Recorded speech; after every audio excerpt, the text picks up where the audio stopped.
Innal hamdalillah nahmaduhu wa nasta'inuhu wa nastaghfiruhu wa na'udzu billahi min shururi anfusina wa min sayyiati a'malina. May yahdihillahu fala mudilla lahu wa may yudlil fala hadiya lahu.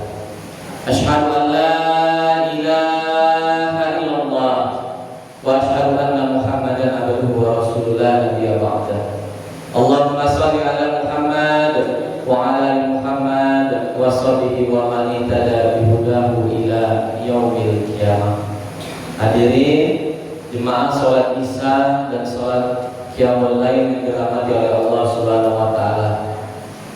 Segala puji hanyalah milik Allah, Zat yang menguasai langit dan bumi beserta seluruh alam isinya. Semoga kita nanti pas datang sakaratul maut tidak lupa mengucapkan kalimat syahadat, atau kalau tidak minimal talqin la ilaha illallah.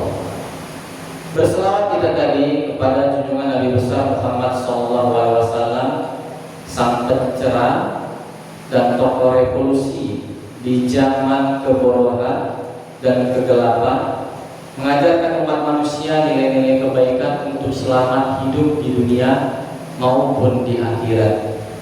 Hadirin Bapak Ibu yang dirahmati oleh Allah Subhanahu wa taala,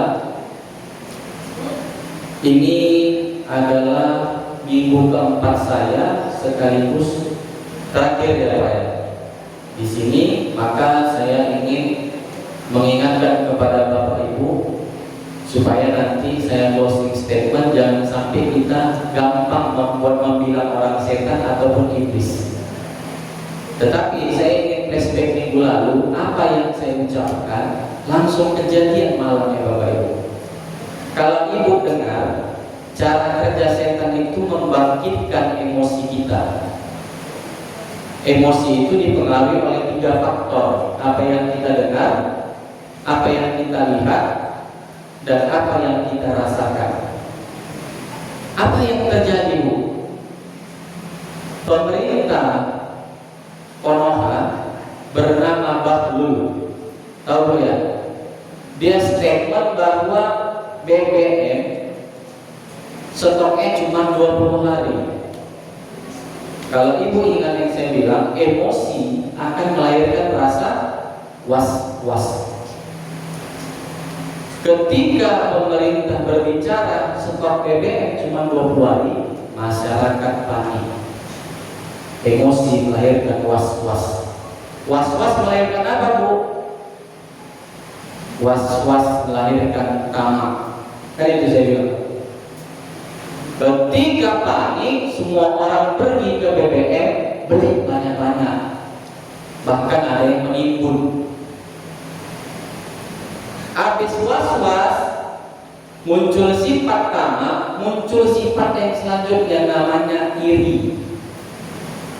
Semua orang masing-masing Bu, kau aku nggak peduli semua orang. Nah, untuk minggu ini kelanjutannya saya akan berbicara tentang manusia yang berhati iblis. Sekaligus nanti akan saya closing statement, biar jangan kita nanti sikit-sikit membilang orang iblis atau setan. Bapak Ibu yang dirahmati Allah, dasar hukum kita adalah Allah Subhanahu wa taala berfirman di dalam Al-Qur'an surah ke-114 surah An-Nas. Semuanya kita hafal itu. Alladzi yuwaswisu fi sudurin nas. Setan itu artinya yang mengajak orang untuk berbuat jahat.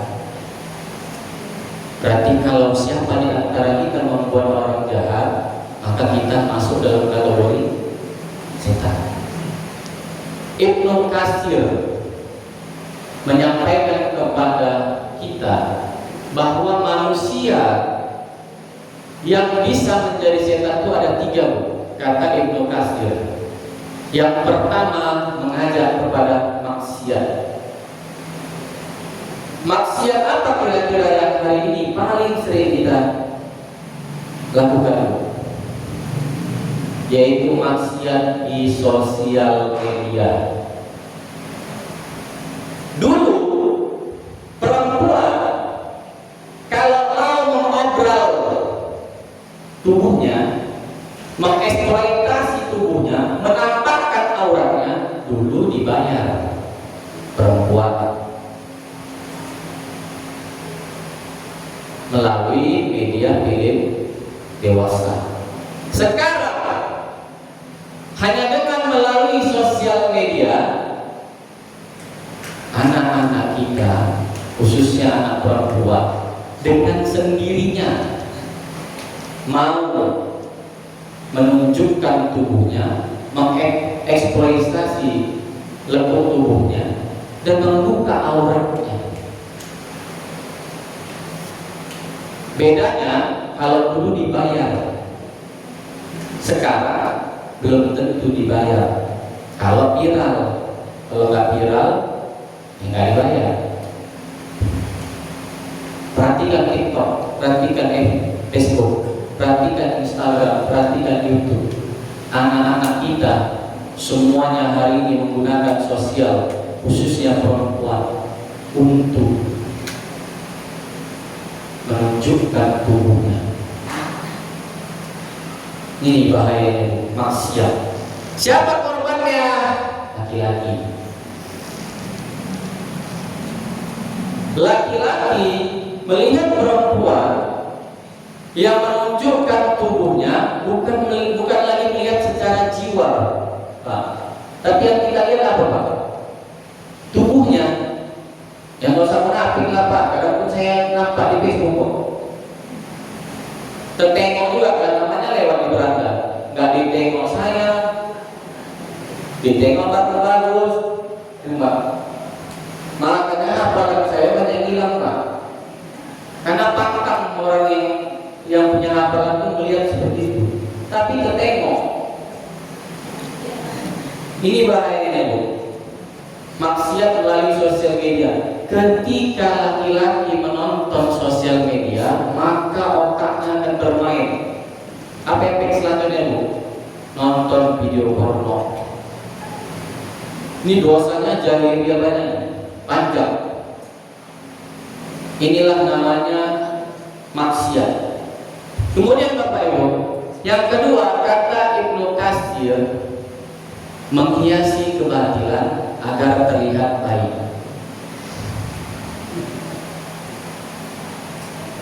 Kalau Bapak Ibu ingat pesan saya bahwa orang yang berpotensi menjadi iblis atau setan itu ada 3 kemarin saya bilang. Satu dari golongan ulama, umara, dan orang kaya. Saya tambahin satu lagi, Bu. Ternyata ada golongan orang berilmu. Ibu kalau nonton media sosial, saya nggak nyangka, Bu, ini ulama ini panutan saya, jujur. Dipanggil oleh presiden untuk buka bersama, tiba-tiba keluar, langsung ngomong, mari kita doakan presiden. Sedih hati saya dengar itu. Karena jadi presiden itu berat. Dibalas oleh ulama juga, jadi warga negara pun berat. Kalau jadi presiden berat, jadi warga negara pun berat. Kenapa, Bu? Seharusnya ulama itu jangan seperti itu.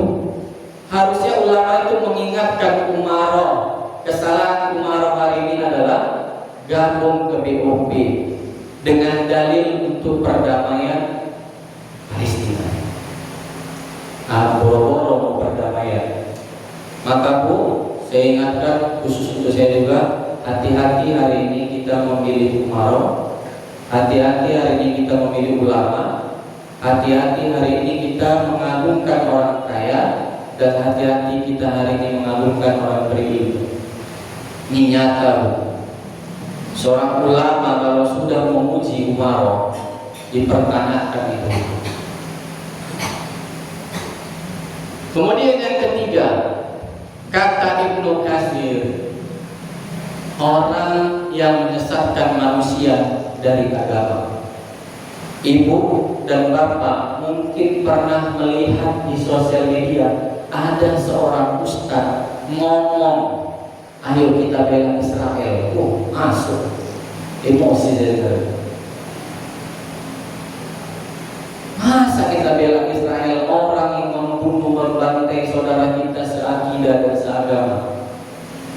Atau ini aja lah Bu, yang paling gampang kita lihat. Pernah gak Ibu dengar Gufron? Bu?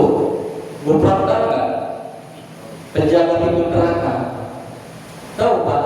Gufron, penjaga pintu neraka.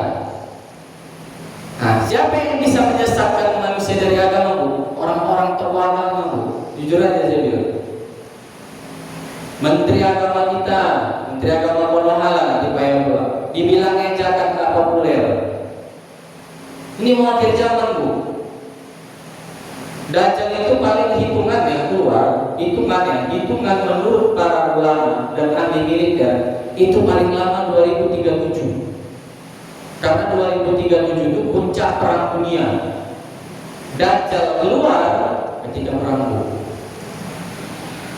Maka hari ini wajar bermunculan fitnah-fitnah. Hati-hati Bu, kalau ulama berbicara jangan sembarangan ditelan mentah-mentah Bu. Dibilang zakat tidak populer, zakat mau diambil untuk MBG. Apa yang kita lakukan Ustaz? Man minkum munkar, barang siapa melihat kemungkaran, amfal yubayyahu biyadihi. Gunakanlah tangan. Kalau dulu orang gunakan tangan itu hanyalah umarah, sekarang kita bisa ketik di sosial media. Maka saya juga sudah melakukan Bu. Jujur aja Bu, sosial media saya baru ini aktif kembali, dulu diblokir Bu. Lumayan lah, sembari saya dapat uang dari YouTube. Dapat Bu, karena dapat, saya nggak mau menipu, dapat. Saya 600.000 Pak seminggu dari itu. Di TikTok gara-gara saya bahas tentang LGBT laki-laki. Jadi sekarang Bu, prostitusi itu nggak lagi perempuan dengan laki-laki, laki-laki dengan laki-laki. Main Bu saudara. Jadi lihat. Yang menyesatkan agama adalah para ulama. Maka pilihlah para ulama. Kalau kata Imam Syafi'i, ulama yang harus kita pilih adalah ulama yang jauh dari pemerintah. Alhamdulillah saya bersyukur Bu menjadi pengurus Muhammadiyah. Untung aja Muhammadiyah buatkan surat Bu. Buat surat supaya presiden tarik diri dari BOP. Alhamdulillah. Malu saya Pak. Muhammadiyah walaupun dikasih posisi menjadi menteri, tapi tetap menjaga integritas. Muhammadiyah sudah keluarkan surat. Kemudian Bu, tadi ada 3 menurut Ibnu Katsir. Menurut Ibnu Qayyim, manusia yang bisa jadi setan adalah yang mengajak orang membangkitkan syahwat dan nafsu. Kawan baik-baik diajaknya dugem. Ini laki-laki biasanya, kalau ibu-ibu enggak. Karena laki-laki, penyakit laki-laki ini kalau punya uang maksiat. Jujur aja saya bilang, kalau ibu-ibu punya uang shopping, itu lah bedanya. Maka diduga di prostitusi pasti laki-laki yang beruang. Maka barang siapa yang ikut ke sana maupun mengajak kena dosa. Kemudian kata Ibnu Qayyim, yang menghalangi manusia dari kebenaran, itulah manusia yang bisa menjadi setan. Wala talbisul haqqo bil batil. Janganlah kau campur adukan kebenaran dengan kebatilan. Wa taqumul haqqo wa antum ta'lamun. Dan janganlah kau menutupi kebenaran. Apa berita yang hari ini ditutupi Bu? Pernahkah kita berpikir, merenung sejenak bagaimana saudara-saudara kita di Aceh? Wallahi Bu, demi Allah, setiap ada berita tentang Aceh saya pasti share di sosial media. Saya teruskan Bu. Hari ini Aceh belum pulih Bu, 3 bulan sudah berlalu. Apalagi Palestina. Maka gunakanlah sosial media kita Pak Bu, sampaikan kebenaran. Syukur-syukur Bu nanti kalau kita mati, itulah amal jahiliyah kita Bu. Karena kan ditanya nanti Bu, amalan yang ditanya waktu kita mati kan Pak, salah satunya harta. Kemana kau gunakan hartamu? Maka saya gunakan HP saya untuk berdakwah kepada Allah, walaupun saya berdosa. Minimal nanti ditimbangan Bu, 50-50, kan masuk surga Bu. Ini enaknya Allah ini. Waktu nanti di jembatan Sirat, antara dosa dan pahala kita seimbang, masuk surga. Ini baiknya Allah. Maka apa yang kita lakukan hari ini, nggak tahu kita balasannya nanti. Kemudian menurut Imam Ghazali radhiyallahu anhu, barang siapa yang bisa menjadi setan adalah orang yang meragukan agama. Ini Bu, saya kasih contoh satu manusia Bu. Tak kenapa manusia ini selalu diundang di TV? Abu Janda, tahu? Bingung saya kenapa diundang manusia ini. Ngomong dia di gereja Bu, dia bilang seperti ini, saya seorang Muslim, tapi tidak mau mendukung Palestina. Mending di darah daging saya. Dia meragukan Islam Bu, padahal dia beragama Islam dan saya khawatir ini bukan Islam. Dia Islam, tapi dia meragukan logos tauhid. Dan ini dipelihara Bu. Kadang-kadang saya nggak ngerti juga. Baru ini kan viral dia diusir di media TV nasional. Hati-hati Bu. Kemudian ada namanya Jaringan Islam Liberal, JIS, JIL, itu di Jakarta, ketuanya Ubaidillah. Apa dia bilang? Al-Quran ini sudah tidak relevan lagi. Kan dibuatnya kita ragu Pak.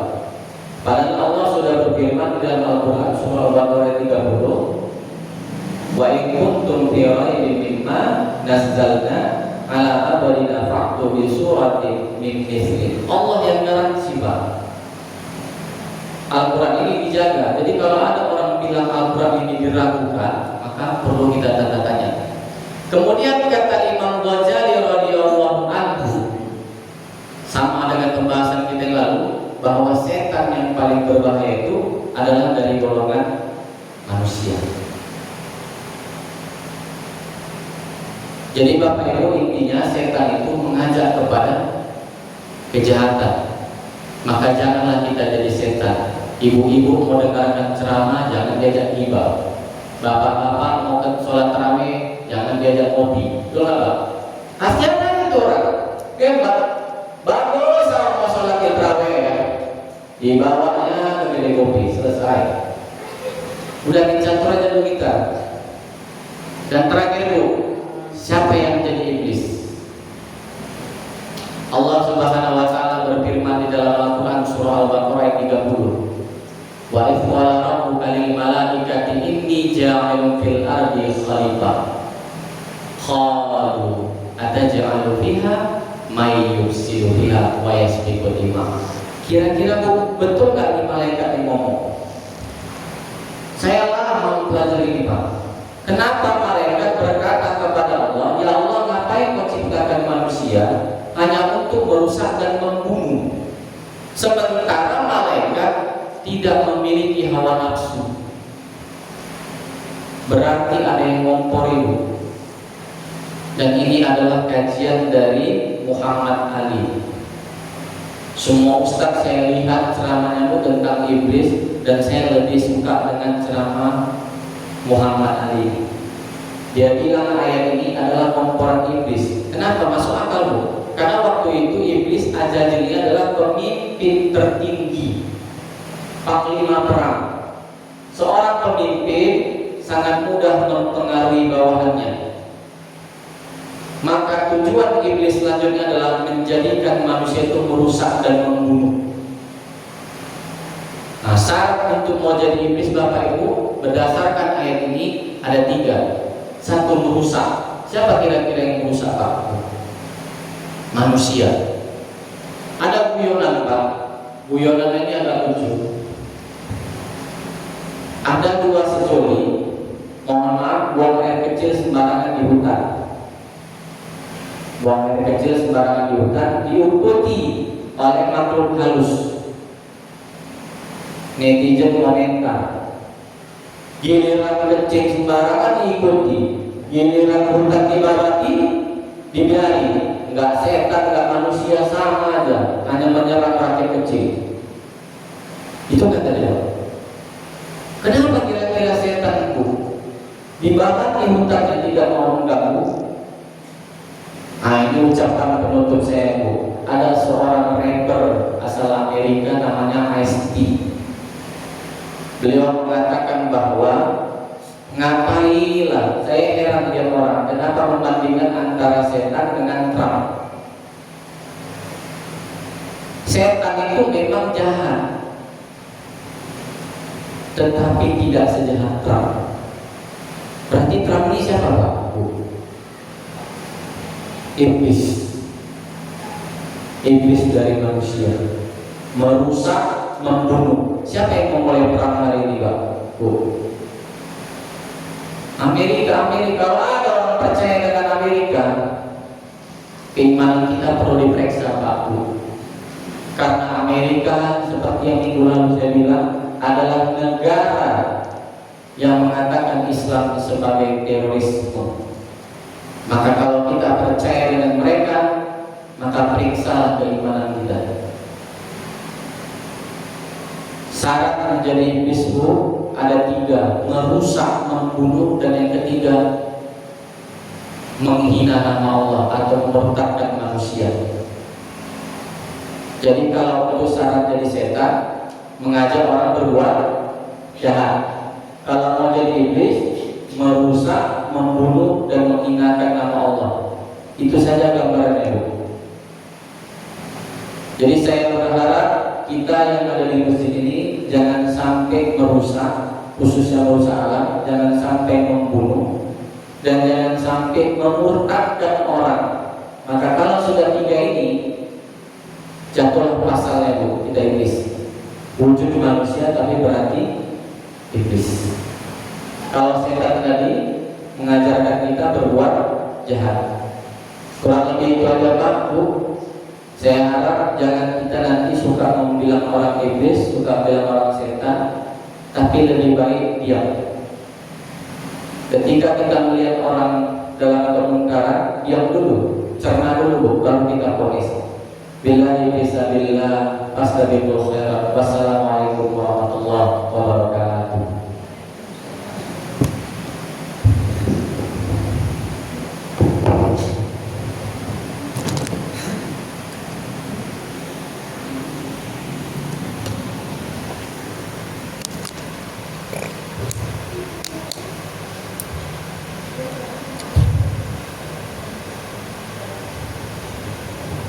Terima kasih kepada Bapak Ustadz yang telah menyampaikan tausiahnya di malam hari ini. Semoga bermanfaat bagi kita semua. Dan terima kasih kepada Ustadz kami ucapkan telah membersamai kami selama 1 bulan 4 minggu dan telah mengedukasi kami.